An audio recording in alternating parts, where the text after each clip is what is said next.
Welcome back to the BookEnds YouTube channel. Today we're talking about one of my favorite things, royalty statements. So it's a new year, and I think something we see with all authors frequently is they don't quite know how to read their royalty statement. We get a lot of questions as an agent, as agencies, and I wanted to do a quick video on how to read them, just a basic review and audit of the statements that you're receiving for your book. And if you don't have statements for your book yet, tuck this away, save it, use it when you get there. You will get there. But I think it's really important that every author has some basic understanding of like publishing financial literacy, because Yeah, well, it's important, yeah, because it's your business. But one thing, we're going to be sort of general in this because every publisher's statement is slightly different. Some are really great and easy to read and understand, some and some are are the not. opposite. I mean, Some are so far the opposite that it's there are like some someone. that when I look at them after all these years, I have to like put my hands over my head and take a few deep breaths and try to it's like a new learning experience every time. Yeah, some of them look like people just ripped off a piece of paper, scribbled down some numbers, and sent it off to you. But some, like Penguin Random House, has, in my opinion, arguably the best Yes. statement. Mm-hmm. But Macmillan and Hachette, they're also easy to read. Mm-hmm. Just usually the smaller publishers that are a little more finicky. But I Can think I you do a listed. quick explanation for maybe people who aren't published yet who don't know what a royalty statement is? Yes, so a royalty statement is the publisher's reporting to you of copies sold in any given period. So when you sell a book, in your contract, there will be a clause that says when they have to report to you. Some do monthly, very few do monthly. It's Some monthly every 6 months now, right? 6 months or quarterly, yeah, and then some do annually as well. So you'll see one of those four. Most common is quarterly or semi-annual. I prefer semi-annual. I feel like there's less mistakes and also less room for the publisher to fall behind on Yeah. semi-annual. Mm-hmm. Um, but the reason why we think this is so important, obviously you should know what you're getting paid, but also as much as your agent might be great and care for you, nobody is going to care about your career like you will. And you reading your royalty statements is a huge part of that, to make sure that you're catching anything that might get missed. Mm-hmm. Or just so that you understand how many of your books sold. Because if you're at Thanksgiving, someone's asking you like, hey, how's that book doing? Well, also keep in mind that, your agency is reviewing huge numbers of royalty statements, not just because they have a number of authors, but those authors have been writing for years in many cases. So we get statements for hundreds of books, multiple times a year. And we do look them over, but there is human error all the time in all aspects, and mistakes are made. When you're looking at them, you're just looking at your book. So it's always a good idea to have an understanding of what you're looking at and what you should be looking for, which is what we're going to tell you. Yeah, we strongly believe in checks and balances. So this is just another one of those checks and Mm-hmm. balances.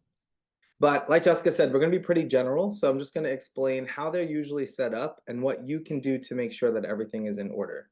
So the first thing to note is that usually every book will get its own statement. Usually as a PDF, sometimes as an Excel spreadsheet, but every book should be getting its own individualized statement. On that statement, each format that the book has been published in will have its own section or its own listing of how many copies were shipped and sold and how much money came in.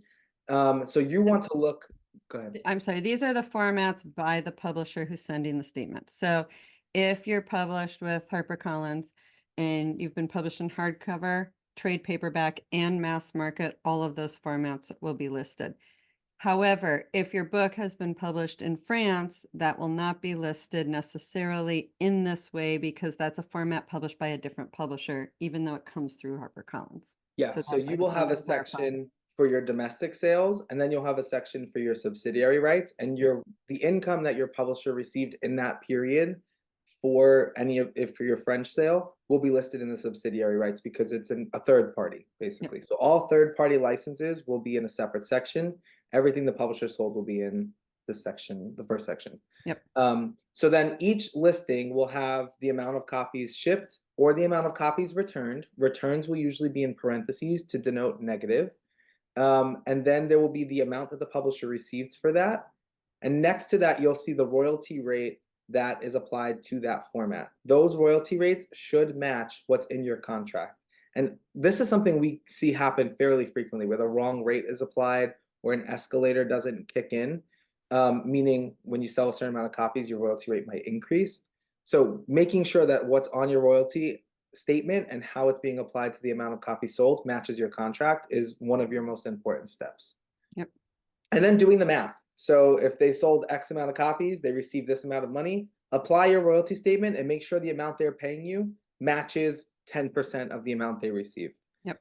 That's just a quick basic audit. You would want to do that for each format, and then you're going to get a bottom line. You're going to see all of these numbers, they're going to add up, and does that match what they're paying you for your domestic sales? It shouldn't actually take you very long. No. Even if you have 10 books published, it shouldn't take you, you should be able to do a quick eye over it, really. Yes. But I think that doing the review and having the eye is important. It really does take about 5 minutes a book. Mm-hmm. Yeah. The other thing that's important to note is that your royalty statement will also calculate any outstanding balances. So if they paid you a $10,000 advance, you're not going to get paid your royalties until you've paid back your $10,000 advance. So it's important to make sure that your advance is applied properly. We've had it in the past where we've seen advance applied twice or the advance not applied at all. So it is important to look and do the math of if they paid, your earnings were $12,000 and you had a $10,000 advance, your royalty should be $2,000. So you just want to make sure that all that math lines up. I know everyone's probably saying I write because I like books, not because I like math, but it's basic math. Grab your calculator. I think that's the most important little quick audit that authors should be doing for every book. But every also, period. it goes to the point of, well, yes, you write because you don't like numbers or whatever, but you're getting published and you're starting a business and Exactly. understanding all aspects of the business side, having, you hire people you trust, you hire an accountant, you hire an agent, and you can trust them and you should trust them. But there's, like we said, a checks and balances. It's always good to, be able to look things over and ask questions and know yourself how your business is doing as well. Yep.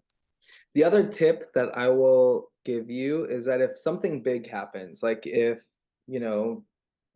a book club buys X amount of copies, or that your French rights were sold, keep track of that because you want to make sure that that is reflected on your statement. If 1,000 copies were bought, but you're not seeing those 1,000 copies on your statement, that's a question you want to ask your agent and maybe even the publisher's royalty department. So go ahead. No, go ahead, finish up. I was going to say, knowing what activity happened in the period that you're getting a report for is crucial because then you're able to also have a little bit of accountability for the statement and what you should see on the statement. And that's what I was going to stress, in the period. So there is a delay from the time your period ends. So let's say a royalty period is, make it easy, January through June. You're going to get your royalty statement in October. So if you found out at the end of June that you got an audio sale, it's unlikely the publisher has received the money by the end of June. So that won't appear in your royalty statement. So just keeping a list to be able to check the next royalty period. And I think that gets confusing sometimes to authors because they'll say, well, we had a royalty sale. Well, it wasn't in that period. Or the biggest thing is the money wasn't received. Right. So, and like you might have the sale, but the money being received by the publisher is what ends up on the statement. I would always say towards the latter half of the period, expect it on the next one. Yeah. If it's towards the, the former half, I would try to follow up and make sure it was in the works or something might have gone wrong. But it is important because it happens. It happens where the subsidiary rights are not applied to your statement. It happens where they're not accounted for properly or your percentage. So an author will get a percentage of the subsidiary rights. So if they sell audio for $1,000, you will typically get 50%. Mm-hmm. And if you're not seeing that 500, or maybe you see less than, like, it's important to know those rates the same way you know your royalty rates to make sure you're getting the proper portion. And most publishers and then therefore agents have a statement breakdown with information. We provide it to our authors where from various publishers, they can but you can look at any publisher's breakdown to have an understanding of your royalty statement, which can just be really helpful in terms of understanding the terms and things like that. And my guess is Authors Guild probably has something I think pretty so. pretty General. detailed on their website, which might be Yeah. helpful to look at for anybody who's Yeah. interested. That you can apply to any publisher. I think Mhm. I think there is one. Yeah.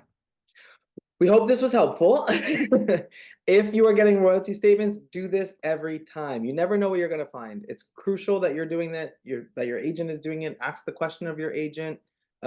So we hope this was helpful. If you have any questions about royalty statements, put them in the comments below. In the meantime, don't forget to like and subscribe, and we'll see you back here next week. Bye.